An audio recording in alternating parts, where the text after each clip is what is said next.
Hi, I'm Jaron Lambertson, and I am doing Mastery Assignment 4, Version 5 for Intro to Mass Communications. Here's the people I am doing my speech in front of. And then here's my note card. Yeah.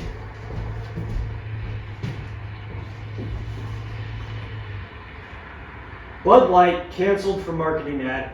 Mega Church declines because of pastor's moral failure. And Will Smith villainized through rage.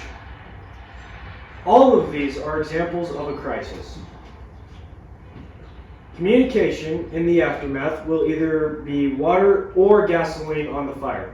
In today's society, communication can build someone's credibility or ruin their lives forever. Cancel culture is real, and it's bound to happen if someone does something or says something offensive. This topic is important to me because I have seen lives ruined further and crises worsen through misleading communication. I've also experienced reparation and growth through healthy communication strategies. Further study has given me insight and tools to formulate strategies that can be applied in any crisis or situation. And I'm eager to share those with you today. In this training, we'll convince you to set up protocols in times of crisis that can serve the company from lawsuits, backlash, and hurt feelings. When a crisis happens, there are three things that we should consider while dispersing the information. So ethical obligations, interpersonal communication, and public relations. Communication flows from the top and starts with the leadership's ethical obligations to the public and private sectors. The foundational place to start with any crisis is with the ethical obligation, which helps create the ground basis for the trust and growth in any organization. Ethicality is built on responsibility. According to Richard L. Johansen, responsibility includes the elements of fulfilling duties and obligations, bringing held accountable, evaluated, and agreed upon standards. Many people go directly to reporting. They don't wait for any information, or they don't give out any information. So they give all the information or none, which is not the ethical thing to do. They release it as it seems fit. Too much information can immediately damage reputations and relationships, but too little information is seen as hiding or suspicious. Because emotions are heightened in times of crisis, we need to have a crucial strategy to release things properly on time. Intrapersonal relationships is the second step in the communication flowchart.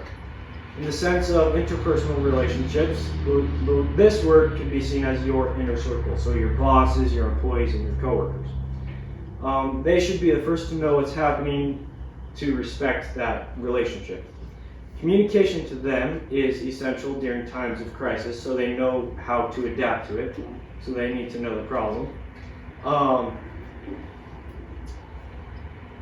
So what would happen if your family, something were to happen to your family and they didn't tell you, you found out over social media? You'd probably feel devalued or forgotten or out of the loop. But interpersonal communication is essential when discussing a crisis because it adds to the need, the sense of need and urgency. Trust is a big part during times of crisis, and hiding these things only further compromises it. According to the communication thought leader, Peter Bartley, interpersonal communication can happen between you and me only when each of us recognize and share something that makes us human. So basically that's saying, I'm talking to Nolan and Nolan is talking to me, but we're not really intrapersonal communicating. We're only communicating. So what makes me and him human is we know things about each other, and I'm able to forgive him about that, which is essential to solving the crisis within the organization. As you can see, without this strategy, corporate culture can get toxic very quickly. Going to like your inner circle first, you can unite around a public statement to release, and that's the final strategy.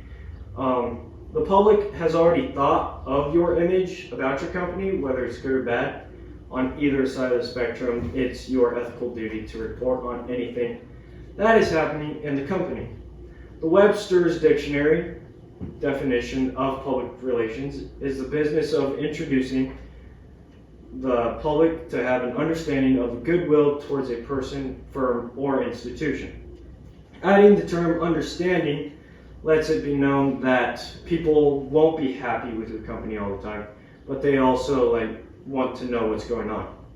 Frank Jenkins, a public relations expert, states if PR is to work, that is inform, educate, and so create knowledge and understanding and present a clear image, it must be unbiased.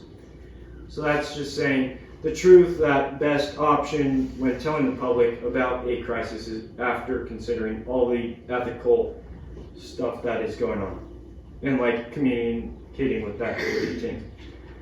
During the crisis, the last thing a company needs is a lawsuit or a backlash or hurt feelings. Starting off with ethical obligation, following up with interpersonal communication and maintaining relationships helps the high productivity culture. Finally, releasing that statement helps you protect from the storm until the sun shines again. And then that communication will be your lifeboat in times of drowning and sinking. So thank you.